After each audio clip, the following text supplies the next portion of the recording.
La France doit-elle reprendre son destin en main?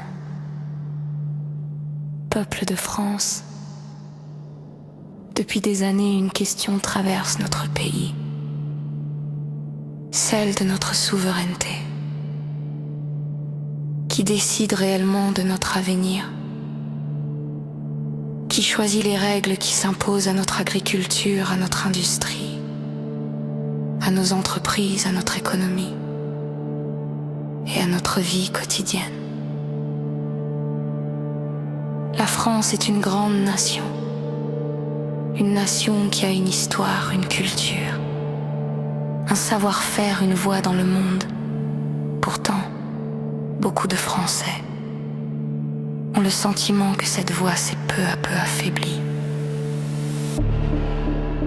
Aujourd'hui, une partie de nos décisions sont prises au niveau européen.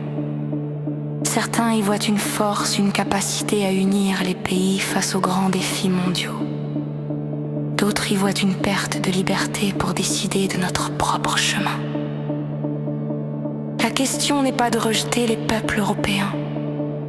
Nos voisins resteront nos amis, nos partenaires des nations avec lesquelles nous partageons une histoire. La question est de savoir si la France doit retrouver la pleine capacité de choisir ses lois, ses priorités et ses accords.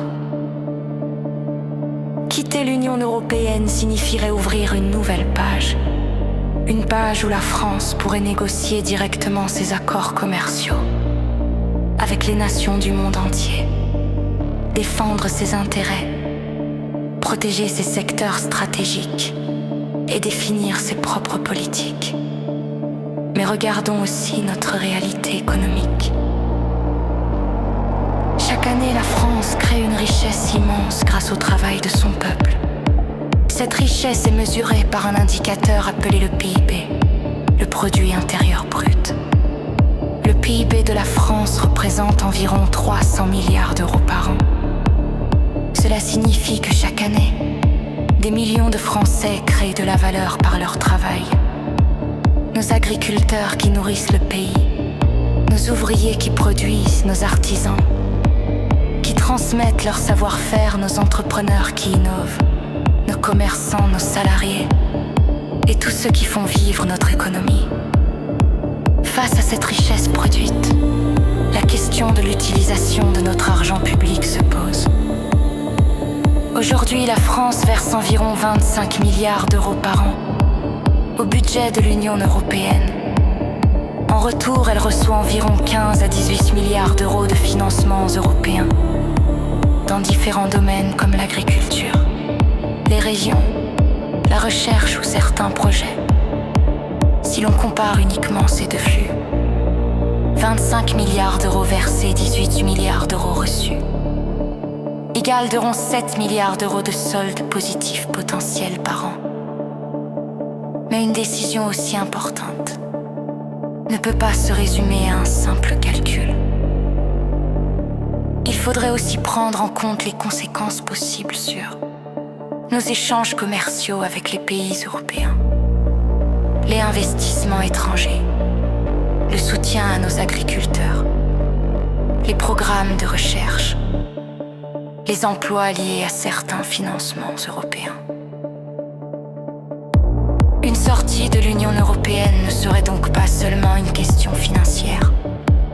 Ce serait un choix de société, un choix de souveraineté et un choix d'avenir. La France possède des richesses, des compétences, des ressources et un peuple capable de construire.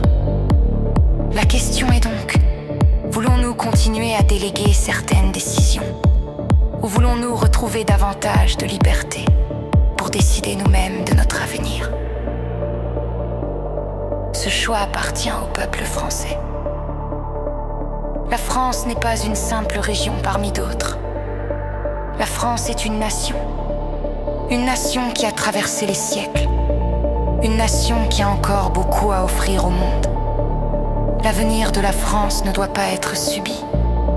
Il doit être réfléchi, débattu et choisi par son peuple. En 2005, le peuple français s'est exprimé par référendum et a dit non au traité traité constitutionnel européen.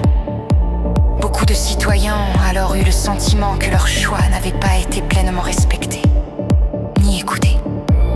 En 2026, une nouvelle page peut s'ouvrir pour la France. Celle d'un peuple qui choisit son avenir, qui retrouve sa liberté de décider et qui porte l'espérance d'une nation souveraine, fière et maîtresse de son destin.